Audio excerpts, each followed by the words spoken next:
నీకు భార్యతో సమస్య ఉంది, భార్యతోనే మాట్లాడు, బావమరితో కాదు మాట్లాడాల్సింది.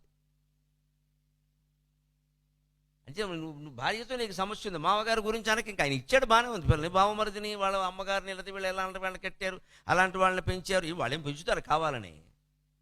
అప్పుడుతో మాట్లాడు, కూర్చుని తెలిపోతుంది. మాట్లాడు, ఊళ్ళో వాళ్ళందరికీ చెబుతాడు, ఆఫీసులో ఎవరికో చెబుతాడు భార్యతో పడే బాధలని. వాడు పడుతున్నాడు, ఏం చేయమంటావు? కొన్ని నిజంగా వీళ్ళు బాధపడ్డారంటే ఆ భార్యలు ఎక్కడైనా కలుసుకుంటే వీళ్ళ గురించి చెప్పుకుంటారు. ఇప్పుడు ఇది ఎవరి కోర్టులో తేలాలి? ఇది ఎలా తెలుస్తాయి? అందులో భార్యాభర్తల విషయాలు ఎవరికి తెలుస్తాయి? అంటే భార్యతో ఉండని, కొడుకుతో ఉండని, డబ్బు గురించిన సమస్య, నిజం ఆర్థిక సమస్య ఉంది, అప్పుల్లో ఉన్నాం, భార్యాభర్త ఇద్దరు కూర్చొని ఒక ప్రణాళిక వేసుకుంటే ఇక ముందు అప్పులు చేయకుండా ఉండలేరా అండి? చేసిన బట్టి పెట్టండి, ఇక ముందు చేయకుండా ఉండలేరా? ఎందుకు చేయవలసి వచ్చింది? మనం ఆలోచిస్తే తెలియలేదా? ఆర్థిక భయమే కదా మనం పీడిస్తున్నది. ఎందుకు చేయవలసి వచ్చింది? 25,000 జీతం ఉండదు, జీతంలో ఇంకా ఉద్యోగంలో చేరి నెల కాలేదు, బండి కొంటాడు, ఈఎంఐ. 25,000 జీతమా? బండి ఏమో ₹1,00,000. ఏం ధైర్యంతో కొన్నావు నువ్వు? నెలకు 5,000 వాయిదా అంటాడు. అంటే 20 నెలలు కట్టాలా వద్దా? నీ 25,000లో 5,000 పోతే 20,000 నువ్వు బతకగలవా? కొన్ని అలా కొని ఊరుకుంటాడా? వెంటనే ఐఫోన్ కొంటాడు, అదో 50,000, దానికో 5,000 వాయిదా.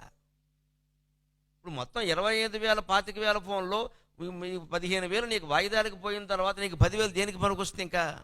ఇంకంతే, సుఖ సంసారం కూడా వాయిదా. ఈ జీవితాన్ని సుఖపడే, ఎందుకంటే 1వ తారీఖు జీతం వస్తుందని ఆనందం లేదే, ఎందుకంటే వాయిదాలు.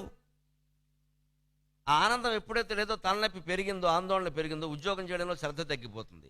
వెంటనే టీం లీడర్ అన్నవాడు ఉంటాడు ఒకడు, వాడు వస్తాడు టీఎల్ అని, నేను తీసేస్తానంటాడు. ఇదంతా తీసేయనివ్వండి, ఉండనివ్వండి, అది వేరే విషయమో. ప్రపంచంలో పరిస్థితులు మనం వాటిని మార్చలేము, సమాజాన్ని మనం మార్చలేము, మన మనస్సును మనం మార్చుకోవలసిందే, ఇంకో దారి లేదు.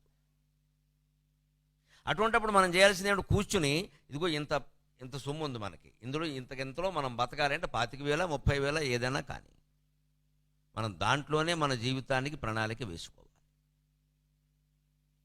మిగిలింది అప్పు చేసేటువంటి పరిస్థితి ఉండకూడదు. ఈఎంఐ అంటే ఒక్క మాటలో చెప్పాలంటే అందరికీ అర్థమవుతుంది, బ్రాహ్మణులకి బ్రహ్మాండంగా అర్థమవుతుంది. సంవత్సరకాలకు ముందు మాసికాలు పెడతారు చూడండి, అదే ఈఎంఐ. ఈక్వల్ మంత్లీ ఇన్స్టాల్మెంట్ అంటే ఎవడు మాసికం వాడే పెట్టుకోవడం. సంవత్సరకాలకు ముందు మాసికాలు ఉంటాయి, ప్రతి నెల పెడతారు మాసికం. ఈఎంఐ అంటే ప్రతి నెల ఎవడు మాసికం వాడే పెట్టుకోవడం.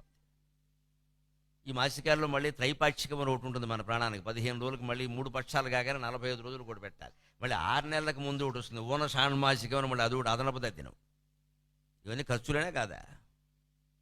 అలాగే ఈ ఈఎంఐల కట్టడంలో కూడా మధ్యలో వాడు వడ్డీ పెంచేసి వేరే ఒక వాయిదా అదనంగా ఉంది కట్టమంటాడు, అదే అధిక మాసం తగ్గినం అంటే. అసలు ఉద్యోగం